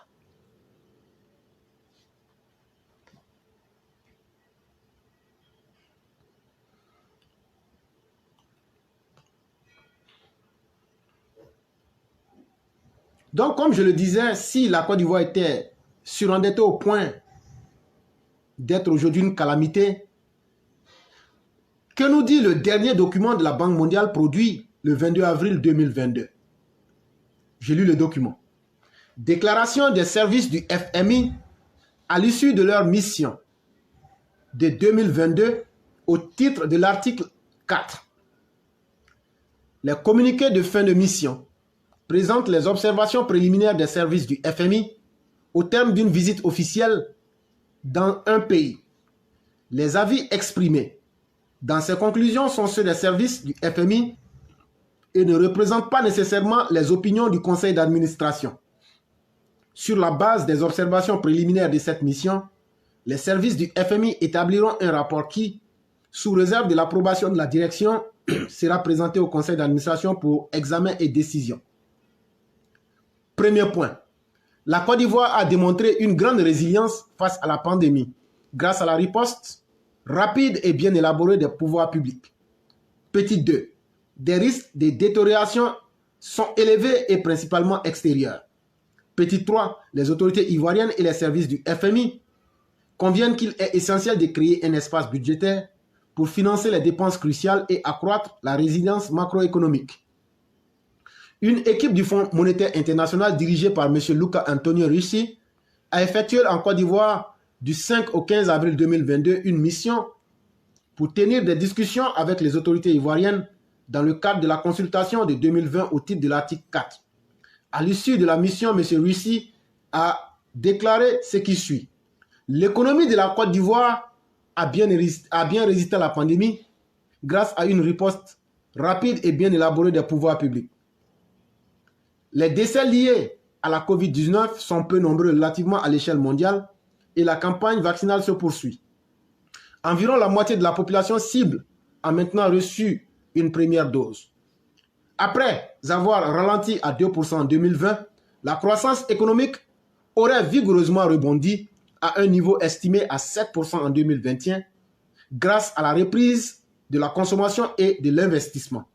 L'inflation atteint à 5,6% en décembre 2021 a poussé une poussée largement imputable à la hausse des prix mondiaux avant de redescendre quelque peu à 4,5% en mars 2022. Le déficit budgétaire global a été ramené à 5,1% du PIB en 2021, soit 0,5% du PIB de moins que ce qui était prévu dans le budget, principalement grâce au renforcement de l'administration fiscale et aux efforts de digitalisation en cours. Ces gains sont venus contrebalancer l'augmentation des dépenses de sécurité. Dans le contexte de la guerre en Ukraine, la détérioration de l'environnement extérieur assombrit les perspectives macroéconomiques pour 2022. Selon les services du FMI, la faiblesse de la demande mondiale, la détérioration des termes de l'échange et l'incertitude croissante ralentiront la croissance à 6% en cette année 2022. Les autorités ont mis en place un train de mesures temporaires afin de contenir les retombées de la guerre en Ukraine et de préserver la sécurité alimentaire telle que le plafonnement des prix de plusieurs aliments, des subventions à l'achat des produits pétroliers et la mise en place d'un permis pour l'exportation de certains aliments de base. Les perspectives macroéconomiques de la Côte d'Ivoire sont favorables. mais d'importants risques extérieurs baissiers persistent. Quand on parle des risques baissiers, ça veut dire les objets c'est un exemple, les blés, les objets qu'on prend pour faire venir en Côte d'Ivoire, si les prix augmentent, là, ça peut jouer sur les dépenses. C'est ce que ça veut dire. Ils sont surtout imputables aux répercussions mondiales de la guerre en Ukraine, au resserrement de la politique monétaire dans les pays avancés et à l'augmentation connexe des coûts d'emprunt et à l'instabilité qui persiste dans certains pays limitrophes comme le Mali, le Burkina et la Guinée. La Côte d'Ivoire fait aussi face à des risques haussiers, notamment la découverte récente de gisements pétroliers et gaziers et la mise en œuvre résolue des réformes prévues dans le plan national de développement PND 2021-2025 qui pourraient améliorer les perspectives à moyen terme. Les services du FMI ont encouragé les autorités à évaluer attentivement l'impact des mesures instaurées à ce jour pour atténuer les effets de la guerre en Ukraine et à s'assurer qu'elles ne causent pas de distorsion sur le marché, ne deviennent pas permanentes, ciblent bien les personnes les plus vulnérables et soient bien arrimées aux objectifs de la viabilité budgétaire à moyen terme.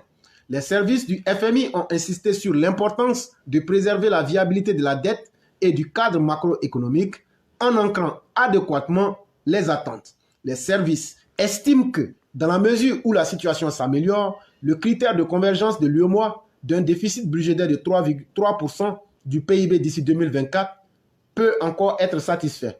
Il sera par ailleurs essentiel d'ensuite rétablir progressivement les réserves. Les autorités ivoiriennes et les services du FMI ont convenu qu'il est essentiel de continuer de renforcer la mobilisation des ressources intérieures afin de financer les dépenses cruciales et atteindre une plus grande résilience macroéconomique. Malgré les efforts récemment déployés, les recettes fiscales demeurent inférieures aux normes internationales. C'est ce que j'ai toujours dit. Quand la Banque mondiale et le FMI font des recommandations, regardez tout ce qui est beau. Maintenant, là où il y a les problèmes, là, c'est ce qu'ils sont en train de dire. Malgré les efforts récemment déployés, les recettes fiscales demeurent inférieures aux normes internationales. Ça veut dire les recettes, les impôts que la Côte d'Ivoire prend à l'intérieur du pays, là. Si on compare ça à la norme à l'international, ça veut dire que la Côte d'Ivoire génère très peu d'impôts intérieurs. Les services du FMI ont insisté sur l'importance de continuer à mobiliser des ressources additionnelles pour financer les dépenses prioritaires nécessaires à la promotion de la convergence sociale et à la mise en place des infrastructures et des services publics essentiels. Et donc, le document continue. Mais ce qui est intéressant, c'est très long. C'était de vous prouver que tout ce document-là, avec tout ce qui suit, il n'est aucunement marqué là-dedans que les dettes que la Côte d'Ivoire a empruntées, ni dans les documents de la Banque mondiale, ni dans les documents de FMI, il n'est marqué dans toutes leurs réserves, dans tout ce qu'ils disent à la Côte d'Ivoire, voilà où vous devez vous améliorer là. Il n'est nullement marqué dedans que les dettes que la Côte d'Ivoire a empruntées peuvent être un problème. Il faut être un fou, un sorcier, un individu lugubre pour inventer. Comme Laurent Gbagbo même dit que lui-même souvent dans sa tête là, il y a des choses qui lui viennent dans la tête là. Peut-être c'est la même chose que vous êtes en train de subir, l'effet du groupe. Vous voyez ce que les autres ne voient pas. Ça s'appelle être lunatique. Et donc, arrêtez de vous faire peur. Parce que cette Côte d'Ivoire de la stabilité sur Alassane Ouattara, là, tout ce qu'on dit là, c'est vérifiable. Ce que j'ai dit de suite là, j'ai lu, j'ai mis la preuve, j'ai mis le lien, tout le monde peut lire. Si j'ai changé quelque chose là, si c'est faux là, vous êtes là, vous nous écoutez, vous me dites, c'est faux. Maintenant, M. Katina, je t'ai déjà démontré tout ce qu'il fallait. Mais est-ce que ce n'est pas toi, avec Laurent Gbagbo, qui avait fait disparaître plus de 300 milliards que vous avez volés? C'est cette Côte d'Ivoire-là qui te fait rêver, la Côte d'Ivoire des désordres économiques. Et c'est cette Côte d'Ivoire-là, tu veux faire la promotion. Et sous votre régime, en plus des 300 milliards, quand on met la gestion cumulée de ce qu'on sait et ce qu'on peut prouver, le Rebond, qui est un journal, nous démontre ici que vous avez détourné plus de 10 000 milliards, 10 056 milliards. Et je mets le lien et puis je vais donner le nom des personnes. Voilà. Parce que le détournement, là, ceux qui ont fait, c'est trop facile de dire que ça a été fait. On va donner leur nom avec ce qu'ils ont volé. Chère population, vous calculez. Au lieu de dire que le pays endetté là, les 11 000 milliards, parce que c'est proche de 11 000 milliards, où vous avez détourné là. Pourquoi vous n'avez pas pris ça pour réaliser le rêve des Ivoiriens? Et puis, vous avez ça, puisque c'est de l'argent volé. Prenez ça pour réaliser le rêve des Ivoiriens. Là, on va savoir au moins que vous êtes des gens bien. Des affabulateurs de seconde zone. Donc, je mets le lien et puis je vais lire un à un le nom des brigands et des personnes qui ont volé. Je viens de mettre le lien que tout le monde peut voir. Je vais lire maintenant. Depuis des mois que nous sommes sur les pistes des milliardaires de la refondation, à mesure que nous avançons, les choses se précisent et certaines données changent. Grâce à la compréhension et à la bonne collaboration de certains partenaires de la haute finance internationale, des amis de certaines institutions financières nationales, nous avons bouclé le dossier en ayant en notre possession tous les éléments d'information souhaités. Toutefois, nous comprenons la réaction de certains lecteurs qui estiment que le nombre de 38 que nous avançons est loin d'être exhaustif. Et moi-même, je suis de ce groupe-là. Ils ont volé. 38, c'est peu. Mais on va se baser sur ça. En effet, nous le reconnaissons, car il est absurde que certaines personnes bien réputées dans les détournements et occupant des postes très stratégiques au sein des instances et des régies financières ne soient pas du nombre.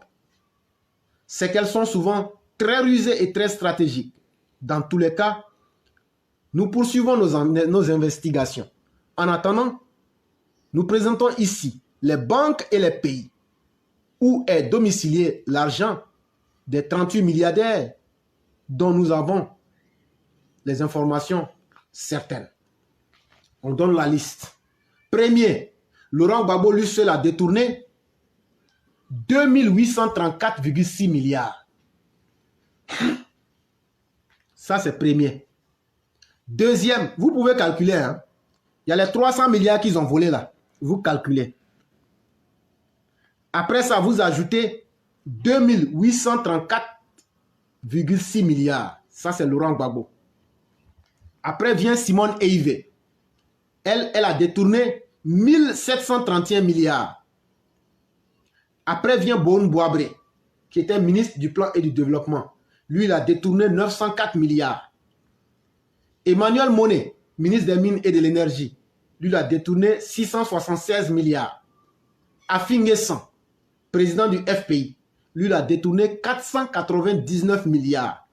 Marcel Gossio, DG du port autonome d'Abidjan.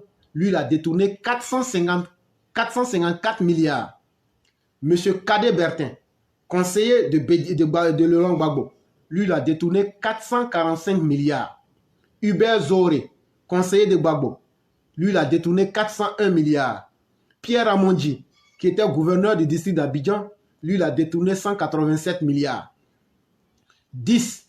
Firmin Kouakou, PDG de FRC. Lui, il a détourné 143 milliards. Otro Zirignon, PCA de la CIR, elle a détourné 132 milliards. Nyamien Konan, le DG des douanes, lui, il a détourné 127 milliards. Jean-Claude Bayou, PCA de FGCCC, lui, il a détourné 124 milliards. Nadi Bamba, PDG de Cyclone, patron des journaux Le Temps et Prestige, elle a détourné 93 milliards. Amaningue Saint-Michel, ministre de la Défense, lui, il a détourné 94 milliards. Philippe Mangou, chef d'état-major des armées, lui, il a détourné 87 milliards. Hubert Oulay, ministre de la fonction publique et de l'emploi, lui, il a détourné 78 milliards. Moïse Lidakwasi, conseiller de Laurent Gbagbo, lui, il a détourné 39 milliards. Klaas Sylvanus, ATCI, lui, il a détourné 38 milliards. Kassoum Fadiga, lui, il a détourné 31 milliards.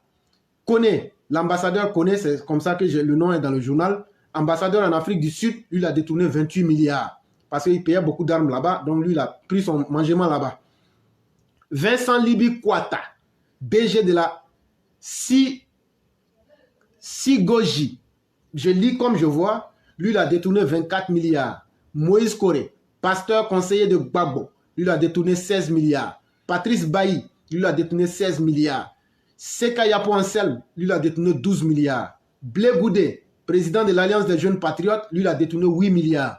Colonel Lobo, aide de camp de la présidence, lui, il a détourné 9 milliards.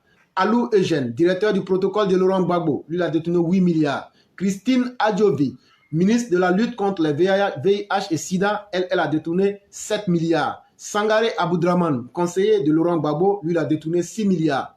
Madame Bogadoudou, épouse feu, ministre Bogadoudou, elle a détourné 5 milliards. Clotilde Ouchi, ministre des Affaires sociales et de la solidarité et des handicapés, elle a détourné 5 milliards.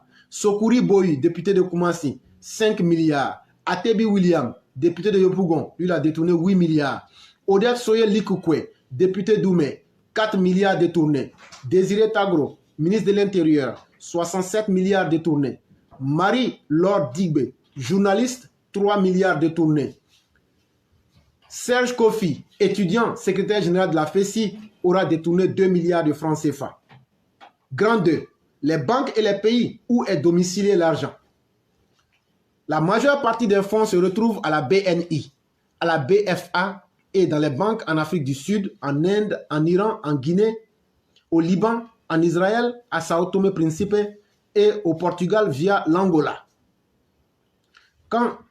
Donc ça c'était les informations que le journal nous a données et j'ai déjà mis le lien. Quand Éclaireur Pro Vérité a fait la somme de toutes ces faramineuses sommes détournées,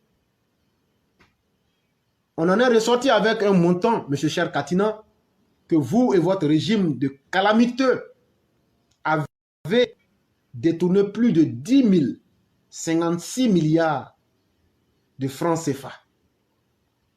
Au lieu d'hurler sur tous les toits aujourd'hui, là, prenez ne serait-ce que 10 milliards dans tout ça, là. Dans les presque 11 000 milliards, là, prenez 10 milliards pour faire le bonheur de vos seuls partisans. Ne pensez même pas aux autres Ivoiriens. Pour conclure, M. Katina, dites aussi aux Ivoiriens ce que le président Alassane Ouattara a fait avec les soi-disant 21 milliards de dettes qui te font hurler et qui te turlupinent et qui te font ergoter et qui te font perdre le nord. Ces prétendus 21 000 milliards là, est-ce que Alassane Ouattara les a détournés? Parce que je viens de citer la liste des détourneurs. Le journal est là. S'ils veulent se plaindre, ils n'ont qu'à les poser plainte contre le journal parce que moi, je ne fais que lire ce qui est quelque chose qui est dans le domaine public. Mais pourquoi ils ne se sont jamais plaints? Parce que s'ils se plaignent là, les gens vont faire sortir le dossier et on va bloquer les fonds. Mais toutes ces sommes qu'Alassane Ouattara a engrangées là, je n'ai pas dit qu'il n'y a pas de détournement. Mais faites-nous, venez nous dire, est-ce que ces sommes-là, on ne voit pas là où ces sommes-là rentrent? Voilà aussi une question qu'il faut répondre. Contrairement à vous qui avez volé et qui avez caché et on a indiqué les lieux là, Alassane Ouattara, les sommes que lui prend, il n'y a pas de gestion parfaite. Mais au moins on voit l'avantage sur les Ivoiriens. Et c'est par ça que je vais terminer en disant, Katina, ce qui t'effraie là, je vais te dire où l'argent là est. 1. L'argent que Alassane Ouattara prend là, ça va dans l'enseignement. L'enseignement là, il y a 2 niveaux. Tu ne comprends pas français. Il y a l'enseignement supérieur et puis il y a l'enseignement secondaire et primaire. Toutes ces sommes qu'on prend là, je vais t'expliquer où ça rentre. Toi, l'économiste des caniveaux. Depuis qu'Alassane Ouattara est là, est-ce que les universités, les 3 universités de Cocody, d'Abobo Adjamé et de Bouaké n'ont pas été rénovées? Et des 2 unités de recherche et de l'enseignement supérieur de Korogo et de Daloa. Tu penses que c'est avec ton crachat qu'on peut rénover ça? Donc là, on a pris l'argent, les dettes là, c'est parti dans ça aussi. Toujours dans l'enseignement supérieur. Il y a eu la construction de 3 nouvelles universités, notamment celles de Mans, de San Pedro et de Bondoukou. Certaines sont en cours, certaines sont déjà finies. L'argent là, c'est quitté où? C'est quitté dans les prêts, dans les dettes qu'Alassane a contractées. Ce que tu ne sais pas encore, l'argent là, il y a la construction des universités d'Adiaké, d'Abangourou et d'Odine et puis de Tengrela aussi. Ça, c'est déjà bouclé dans l'argent là. Il y a eu le recrutement dans l'enseignement supérieur de 4064 enseignants-chercheurs et chercheurs dans les universités et les grandes écoles publiques. Donc là, ceux-là, il faut les payer.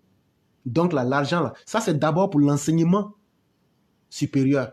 Je viens maintenant dans l'enseignement secondaire et primaire. Il y a eu la construction de près de 40 000 salles de classe entre 2011 et 2022. Il y a eu le recrutement de près de 55 000 instituteurs entre 2011 et 2022. Il y a eu le recrutement de 12 000 professeurs de collège et lycée entre 2011 et 2022. Et même pas plus tard qu'hier, il y a eu encore près de 2000 ou bien 1811 qui ont été encore réintégrés. Donc tout cela, il faut les payer et il faut les encadrer. Donc c'est là-bas l'argent que Ouattara prend là va. Ça c'était pour l'enseignement. Je prends maintenant les routes, les ponts et les échangeurs. Là où vous avez été incapable de mettre ne serait-ce qu'un pont, de faire une route. Puisque Gbagbo disait que c'est le goudron, c'est la route qui est le problème de la Côte d'Ivoire. Alassane, quand lui il est venu, les prêts qu'il a pris, et puis vous vous moquez de lui qu'il est Magellan là. Quand on vient maintenant au niveau des ponts, des routes et des échangeurs que vous ne mangez pas là. Alassane Ouattara, entre 2011 et 2021, il a construit plus de 50 ponts. Il a fait aussi des viaducs, il a fait des échangeurs, et ce sur toute l'étendue du territoire. C'est pourquoi on ne peut pas s'amuser à citer un à un, sinon on ne va pas quitter ici. Quelque chose aussi qu'il faut savoir, il a construit des autoroutes de Grand Bassam, d'Abidjan à Yamoussoukro. Et actuellement, il est en train de faire l'autoroute de Bouaké qui va aller vers le nord. Donc là, les prêts qu'ils ont fait là, c'est ça aussi. Il y a la construction et il y a le bitumage de plusieurs milliers de kilomètres de nos routes nationales. C'est ce qui te permet aujourd'hui d'aller à Katiola, d'aller à Niakara et de divaguer dans le pays pour dire n'importe quoi. Si c'était sur les routes chaotiques de Laurent Gbagbo là, je crois que ta bouche de pirigeois là, tu n'allais pas l'ouvrir pour dire n'importe quoi. C'est pas encore fini. Électricité là, tu as demandé non? Nous on va tout expliquer, vous allez comprendre. Maintenant ce qu'on entend là, venez nous dire que c'est faux. On va rentrer dans les détails. J'ai parlé de l'enseignement supérieur. J'ai parlé des ponts, des routes. Je vais te parler de l'électricité maintenant. Là où vous étiez incapable de donner l'électricité à la Côte d'Ivoire, quand Alassane est venu là, il a fait une augmentation de la production de l'électricité. Il est passé de 1409 MW en 2011. Il a presque triplé pour en venir à 2431 MW en juin 2022. C'est un vrai garçon qui parle. Et ce qu'il dit là, il a la main déchue. Il a augmenté la production électrique de la Côte d'Ivoire de 72,5% en 11 ans. Chers Ivoiriens, Katina, vous étiez incapables.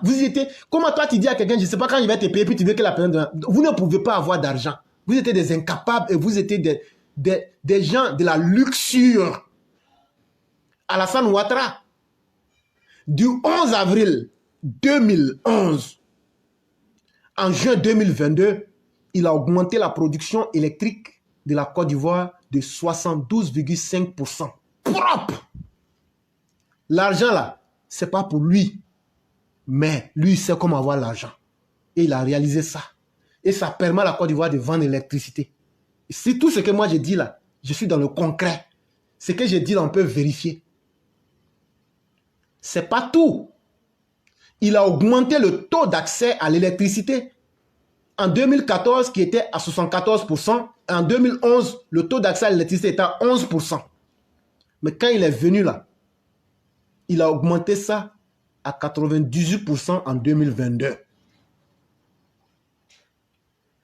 Il a fait aussi l'augmentation du nombre de localités de 6781 en 2021. Il a ajouté 2847 nouvelles localités ont été électrifiées en 2011. Et donc, en conséquence, 3934 nouvelles localités électrifiées entre 2011 et 2021. C'est pourquoi il prend les dettes là pour faire ça. Il ne peut pas faire, lui-même n'a pas l'argent pour ça.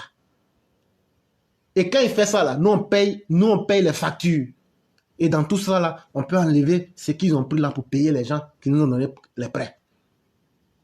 Et il ne faut pas oublier les subventions de l'État du prix du compteur de l'électricité. Le programme qu'on appelait l'électricité pour tous. Ça, c'était au niveau de l'électricité. Et au niveau de l'eau,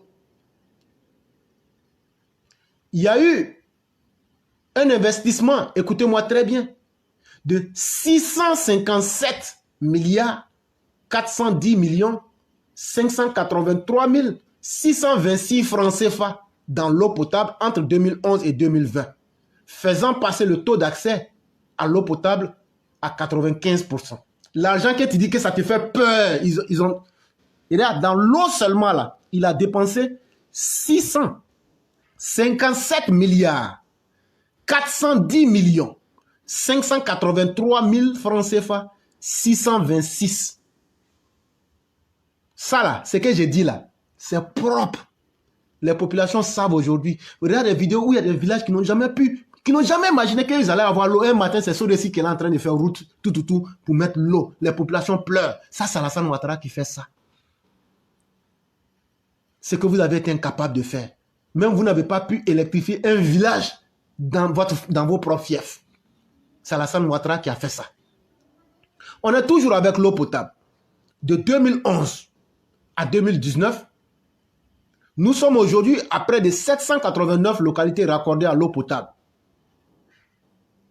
À 1093 localités. En conséquence, Alassane Ouattara a pu raccorder 304 nouvelles localités à l'eau potable en seulement 8 ans, si je me base sur les chiffres de 2019. Et concernant la production de l'eau à Abidjan, elle est passée de 350 000 mètres cubes par jour à 64 000 mètres cubes par jour entre 2011 et 2015. Entre 2011 et 2015, là, c'est 4 ans. Alassane Ouattara a fait passer le mètre cube d'eau qui était produit dans toute la zone d'Abidjan de 35 000 mètres cubes. Il est passé à 64 000 mètres cubes par jour. Entre 2011 et 2015. Ça, ce sont des très vieux chiffres. C'est de cela qu'il est question. Et qui ignore la construction de plusieurs dizaines de châteaux d'eau sur toute l'étendue du territoire ivoirien. La population voit, nous-mêmes on voit ce que vous avez été incapable de faire là. Quand tu demandes qu'on endette la Côte d'Ivoire là, c'est ça, l'endettement là, ce sont les conséquences là, les avantages qui sont là comme ça. Et qui ne sait pas que le régime d'Alassane Ouattara fait de la subvention du compteur d'eau pour faciliter l'accès à ce liquide précieux. Et pour terminer, venons-en au transport qui est aussi essentiel. Qui a augmenté le nombre de bus de la Sotra? Aujourd'hui, là, même si tu es mauvais comme un sorcier du FPI, c'est Alassane Ouattara qui a augmenté le parc autobus de la Sotra. La modernisation du secteur des taxis, c'est sous lui. La mise en place d'un système de transport intelligent, c'est sur Alassane Ouattara. La construction en cours du métro d'Abidjan, c'est Alassane Ouattara. Le renouvellement du parc automobile des transporteurs, c'est encore Alassane Ouattara. Tout ça là, les 21 000 milliards que tu as dit, c'est petit. Parce que je viens de te démontrer simplement là, les investissements en eau seulement là, les 21 milliards c'est comme une goutte dedans. Mais nous on voit la réalité sur le terrain. C'est de ça qu'il est question. Mesdames et messieurs, j'ai tenu à faire cette clarification pour surtout attendre aujourd'hui que les économistes, si Katina même peut nous entendre, qu'il appelle aujourd'hui. Moi qui ne suis pas un économiste, on va s'affronter aujourd'hui. Vous savez que sur les sujets économiques, je ne suis pas très brillant, mais j'ai tenu cette fois à m'apprêter et je suis prêt comme un garçon. Et s'il y a un garçon dans n'importe quel parti politique de la Côte d'Ivoire, que ce soit le RHDP, PDCI, tout, FPI, je suis là en face de vous aujourd'hui. Ce que j'ai dit là, venez démonter devant tout le monde. Vous ne pourrez pas. Mesdames et messieurs, voilà la vraie vérité qui est mise en face de vous. Si un gore vient, ou même quelqu'un veut venir vous distraire, cette partie-là, prenez-la, dites-lui, laisse-lui une journée, n'a qu'à aller écouter ça. Et puis après, il n'a qu'à revenir. S'il revient là, c'est que c'est un suicidaire. Et là, on va lui donner sa sauce proprement dans les arguments. Et il y a quelqu'un, Idriss Aïdara, qui me dit, il y a même les bus à Bassam, à Bouaké, à San Pedro. C'est de cela qu'il est question. Mesdames et messieurs, je vous dis merci infiniment d'avoir sécurisé l'émission. Cette émission-là va tellement faire mal à ces gens-là qu'à partir d'aujourd'hui, eux ne peuvent plus parler d'économie en Côte d'Ivoire. Moi, je ne suis pas un économiste. Mamadou Touré n'est pas un économiste. Mais j'ai tenu à faire cette émission-là pour boucler le claquet de ses opposants et surtout de ses économistes de caniveau pour qu'on laisse les Ivoiriens respirer.